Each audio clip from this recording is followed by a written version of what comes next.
de compréhension de la performance, de comprendre ce génie en action qui permet, dans la situation de compétition chaotique, de faire émerger un comportement adapté, adéquat et qui satisfait l'intention large, l'intention de la pratique.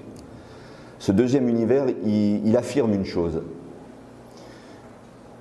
et ça sera lourd de conséquences. Il affirme la performance existe. Dans l'idéal, on peut la décrire. Je peux décrire le swing en golf idéal. Je peux décrire le geste parfait d'une reprise de volée.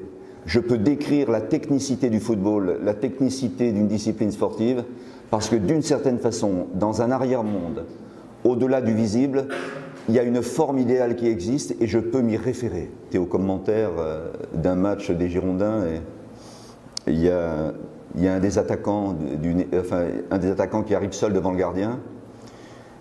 Il n'a plus qu'à la pousser dedans et il la rate. Il rate le but. Et Aimé Jacquet a eu ce commentaire amusant, enfin amusant. Il a dit c'est dommage parce que le geste était parfait. Avec le deuxième univers, on rentre dans un monde où les gestes parfaits peuvent échouer.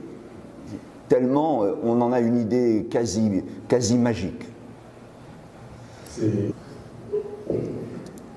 Vous voyez ce qu'est la situation de compétition dans le deuxième univers, elle est presque sans importance parce que l'individu est doté d'outils suffisamment performants pour arriver. On est prêt, on a travaillé comme il fallait pour faire face à ce qui va se passer. Mais comme c'est imprévisible et unique, chose que j'ai oublié de vous préciser, cette situation est unique et ne se reproduira plus jamais, on a une pratique qui reste médiocre. Elle peut marcher de temps en temps, mais elle ne peut pas marcher dans le génie de la problématique posée par la situation dans son originalité. On la bricole avec des outils achetés à Castorama, si vous voulez. On ne la bricole pas avec le tour de main d'un forgeron qui tape sur du fer depuis 50 ans et qui l'entend chanter. On bricole, c'est pas du boulot. La situation n'est pas véritablement prise en compte dans son originalité. Quant aux pratiquants dans ce type d'univers, c'est quelqu'un auquel on demande avant tout d'être obéissant, d'être en état de minorité, d'être bon élève, d'écouter, de répéter, de mimer au mieux possible, au plus près de ce qu'on lui dit de faire. La garantie étant qu'à long terme, la maîtrise sera totale.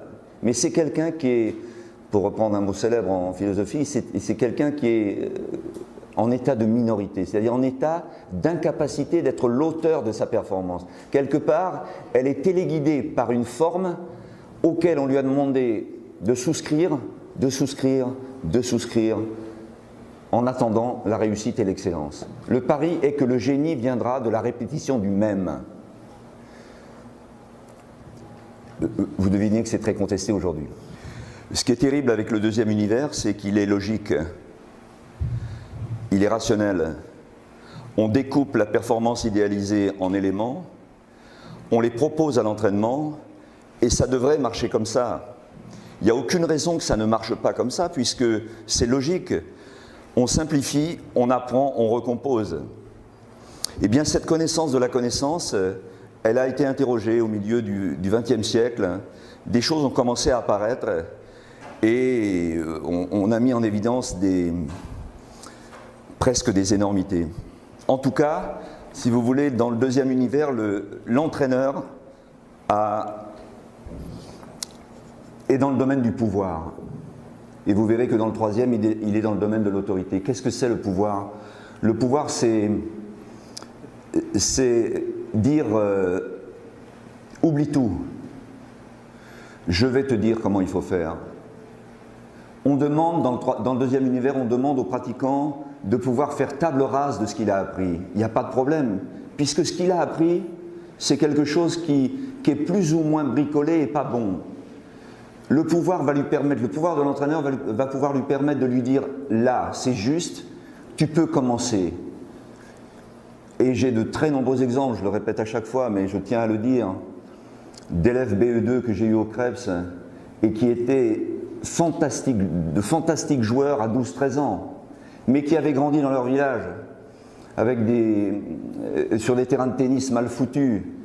Et ils avaient organisé un tennis extrêmement efficace parce qu'ils étaient joueurs, l'un d'eux était meilleur français. Et arrivé à Roland-Garros, recruté comme étant dans les meilleurs,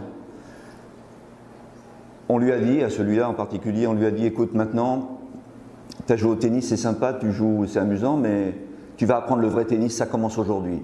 Donc tu oublies tout ce que tu sais. Et il faut savoir en neurosciences que lorsqu'on dit à un cerveau qu'il fait table rase, il ne peut pas le faire,